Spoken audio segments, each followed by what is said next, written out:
Hello friends, बहुत बहुत स्वागत है आपका इंग्लिश एडवांटेज की ऑनलाइन क्लासेस में। दोस्तों, इस वीडियो में मैं आपको क्लोज टेस्ट के बारे में बताऊंगा कि क्लोज टेस्ट को किस तरीके से सॉल्व किया जाए और क्या ट्रिक्स अप्लाई की जाए, वो मैं सारा बताऊंगा इसमें आपको। और ये क्लोज टेस्ट पार्ट 10th है और इससे पहले के सारे वीडियो आप देख लीजिए प्लेलिस्ट में जाकर। और डिफरेंट टॉपिक्स के वीडियो भी हैं इस चैनल पर, करीब 150 वीडियो हैं। तो मैं आपसे रिक्वेस्ट करूंगा कि सारे वीडियो आप देखिए, 2 या 3 बार सारे वीडियो यदि आप देख लेते हैं तो काफ़ी कॉन्फिडेंस आ जाएगा और काफ़ी आपकी नॉलेज बूस्ट हो जाएगी, जो कि किसी भी एग्ज़ाम के लिए ज़रूरी है। तो ये क्लोज टेस्ट मैं बना रहा हूँ IBPS बैंक PO के लिए, IBPS क्लर्क के लिए और डेफिनेटली SSC CGL एग्ज़ाम के लिए।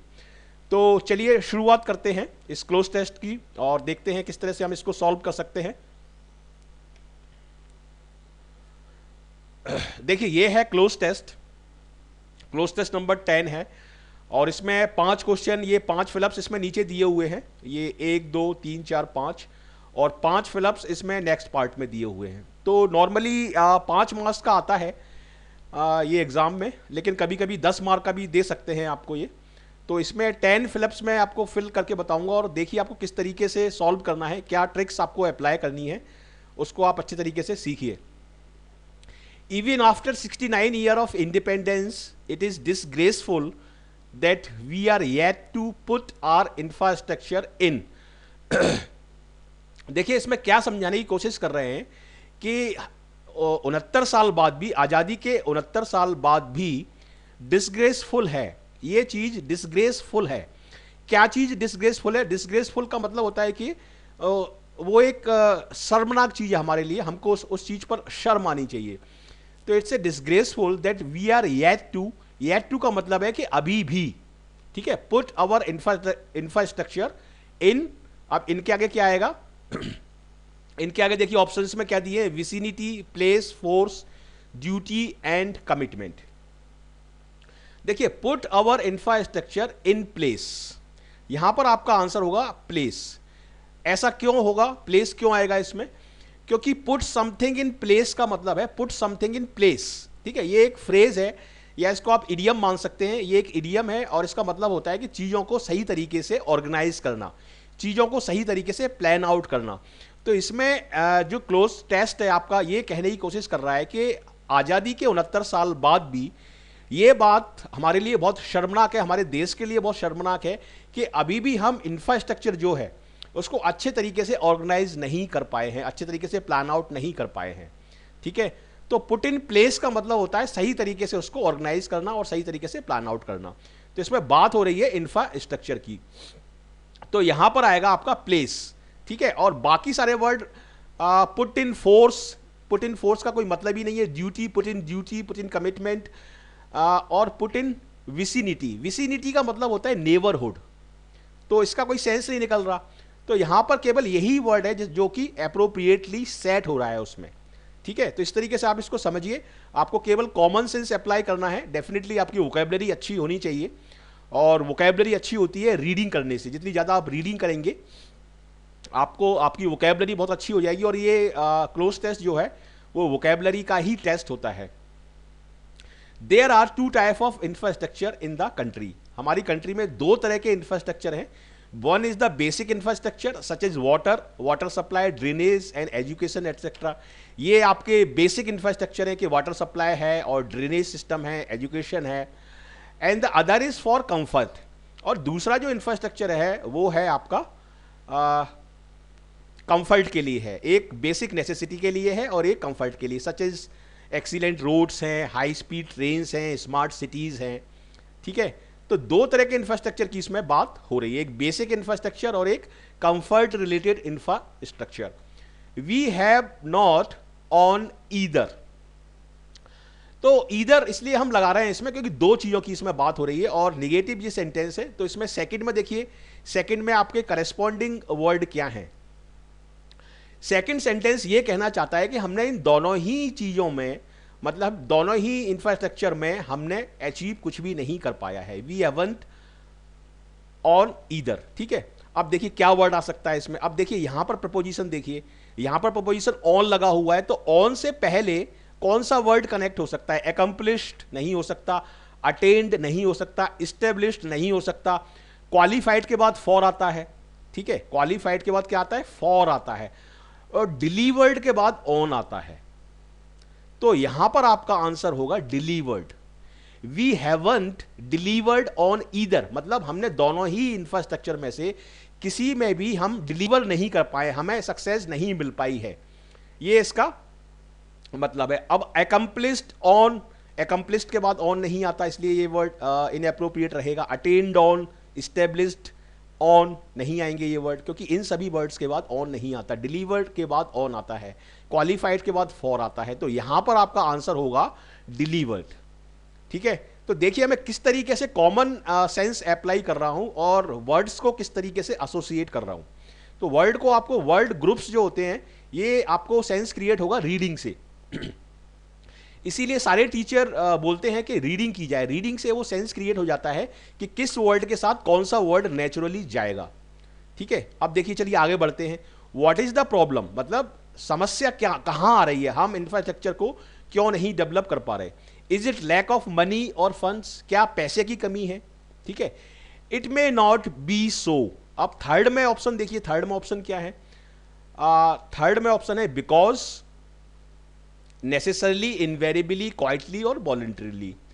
तो सेंटेंस क्या कहना चाहता है, क्या फंड की कमी है, और इसके आगे सेंटेंस बोल रहा है कि ऐसा जरूरी नहीं है कि ऐसा हो, ठीक है। सेंटेंस के अकॉर्डिंग यदि लॉजिक लगाएं तो इसका मतलब सेंटेंस आगे यही कहना चाहता है।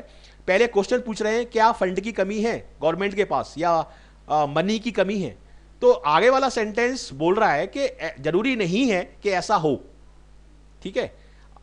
तो यहां पर आपका जो सही वर्ड होगा वो होगा आपका necessarily. It may not necessarily be so, मतलब ये जरूरी नहीं है कि ऐसा हो, और ये बात सही भी है कि गवर्नमेंट के पास फंड की कमी नहीं है, केवल प्लानिंग और लीडरशिप की कमी है। तो यहां पर जो सही वर्ड आएगा वो होगा नेसेसरली। इनएविटेबली का मतलब तो आवश्यक रूप से या इंडिस्पेंसिबल होता है, क्वाइटली मतलब शांति से, वॉलंटरीली मतलब अपने आप, और बिकॉज, इन तीनों वर्ड का कोई सेंस नहीं बन रहा है। और इनएविटेबली इसलिए नहीं आएगा क्योंकि यहां पर पॉसिबिलिटी की हम बात कर रहे हैं, तो पॉसिबिलिटी को दिखाने के लिए यहां पर मे के साथ नेसेसरली वर्ड बिल्कुल सही है। We simply do not know how to go about things, मतलब पैसेज ये कह रहा है कि सिंपली हमको ये नहीं पता है कि हमें चीज़ों को किस तरीके से प्लान आउट करना है और किस तरीके से ऑर्गेनाइज करना है। We simply do not know how to go about things. How to go about things मतलब किस तरीके से चीज़ों को प्लान आउट किया जाए और किस तरीके से उनको कैरी आउट किया जाए। What we have done is that we have, हमने क्या किया है कि, अब इसके बाद यहां पर एक वर्ड देखिए, ए नंबर ऑफ लेयर्स, ठीक है। ए नंबर ऑफ लेयर्स यहां पर फॉलोइंग वर्ड है, तो ए नंबर ऑफ लेयर्स के पहले कौन सा वर्ड यहां पर आ सकता है। अब इसमें ऑप्शन देखिए, ऑप्शन क्या है इसमें, इन्फ्लुएंस्ड, कॉज्ड, इन्वेंटेड, इस्टेब्लिश्ड और क्रिएटेड, ठीक है। लेयर जो है एक फिजिकल चीज है और लेयर को हम क्रिएट करते हैं हमेशा, ठीक है। लेयर को कभी इस्टेब्लिश नहीं करते, क्योंकि ये लेयर क्या है, कंपनी नहीं है, इसलिए हम उसको इस्टेब्लिश वर्ड नहीं आएगा। इन्वेंट वर्ड भी नहीं आएगा लेयर के साथ, क्योंकि इन्वेंट एक अलग चीज है। कॉज्ड, ठीक है, we have caused a number of layers, कोई सेंस ही नहीं बन रहा।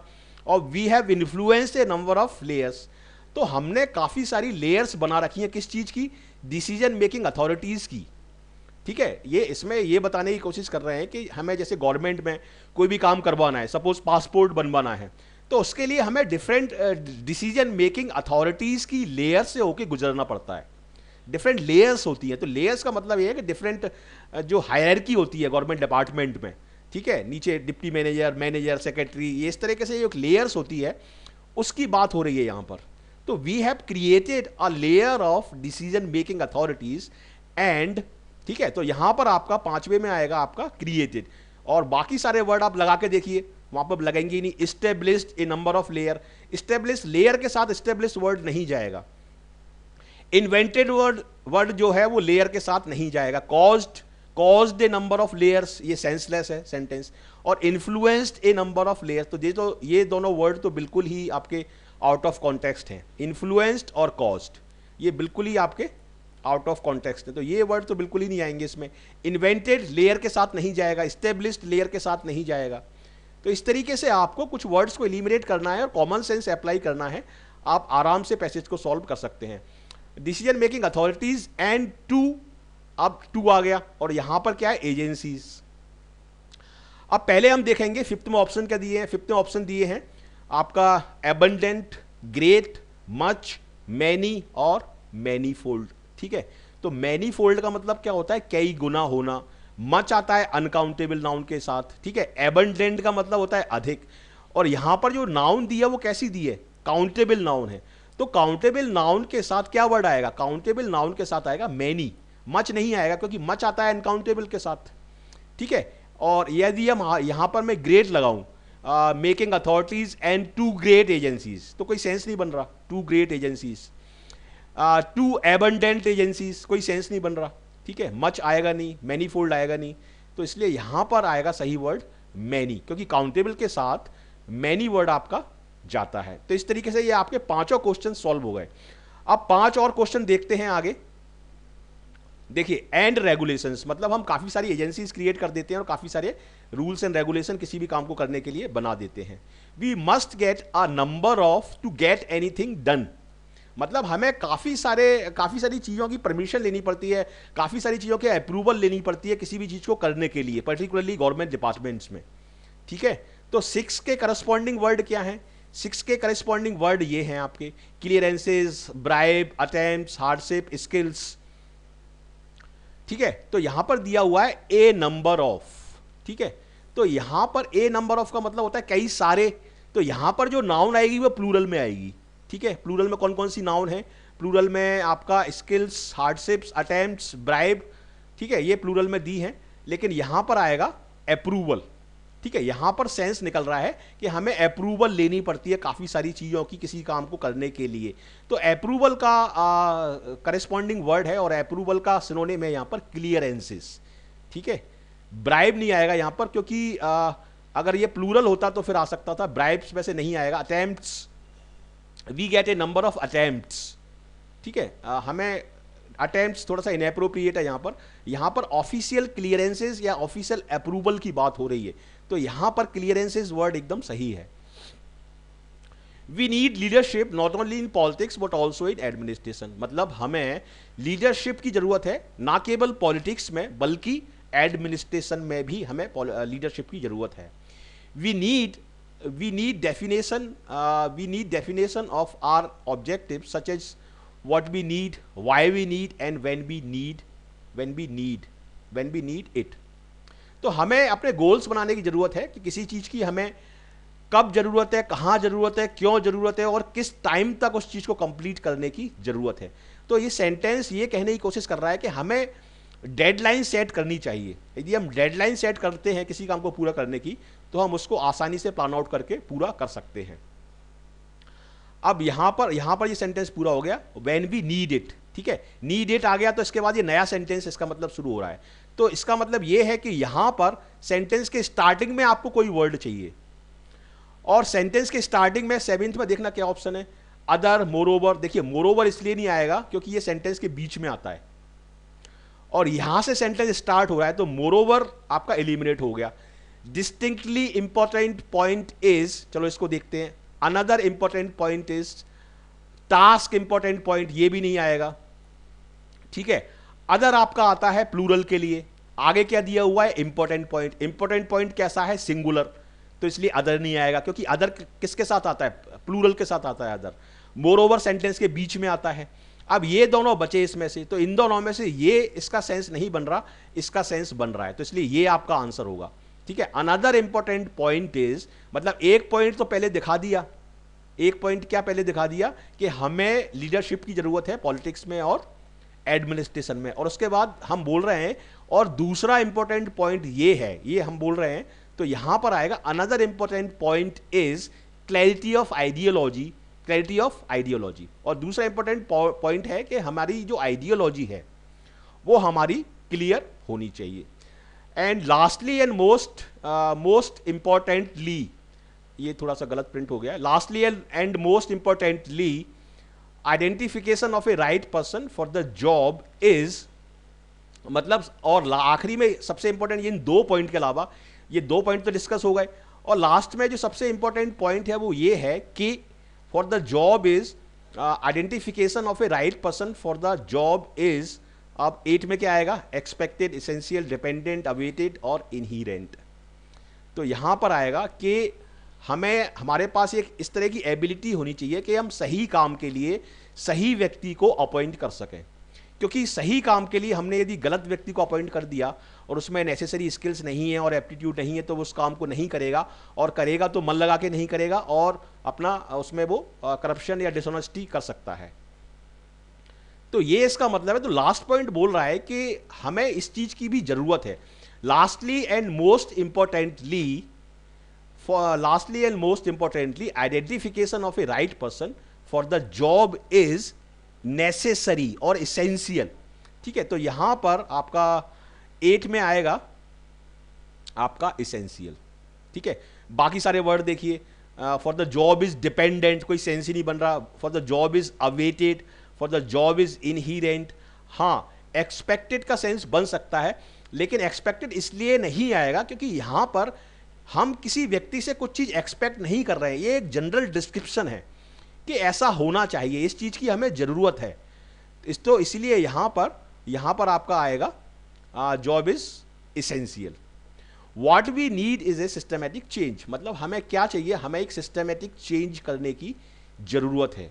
Leadership and commitment make all the, अब मेक दिया है यहां पर, मेक ऑल द के बाद क्या वर्ड आ सकता है, मेक के साथ कौन सा वर्ड जाएगा, मेक के साथ जाएगा यहां पर जाएगा डिफरेंस वर्ड जाएगा। It doesn't make all the difference, जैसे हम हिंदी में बोलते हैं कि इस चीज से कोई फर्क नहीं पड़ता। ठीक है, it doesn't make any difference, तो मेक के बाद यहां पर डिफरेंस वर्ड ही जाएगा और कोई वर्ड यहां पर आ ही नहीं सकता। तो इसलिए यहां पर आएगा आपका difference. All the difference in getting things done, मतलब लीडरशिप और कमिटमेंट से चीजों को करने में काफी फर्क पड़ेगा। There has to be an appreciation that, अब देखिए यहां पर लॉजिक क्या लगाऊंगा मैं, यहां पर इन दिया हुआ है और यहां पर इन दिया हुआ है, तो इनसे कौन सा वर्ड कनेक्ट हो सकता है, इनसे दैट इन्वेस्टमेंट इन, ये एकदम सही वर्ड है, stake in, generating in, modifying in, building in. तो इनसे पहले जो वर्ड आएगा वो आएगा इन्वेस्टमेंट, क्योंकि investment is followed by in. Investment के बाद में हमेशा इन लगाता हूं, जैसे इन्वेस्टमेंट इन प्रॉपर्टी, ठीक है, इन्वेस्टमेंट इन शेयर्स, तो इन्वेस्टमेंट के बाद हमेशा हम लगाते हैं इन, तो इसलिए यहां पर इन्वेस्टमेंट वर्ड आएगा। तो investment in infrastructure delivers a force multiplier for the economy, मतलब यदि हम इंफ्रास्ट्रक्चर में इन्वेस्ट करते हैं तो ये इकोनॉमी के लिए एक मल्टीप्लायर हो सकता है, इकोनॉमी को ग्रोथ दे सकता है, ये इसका मतलब है।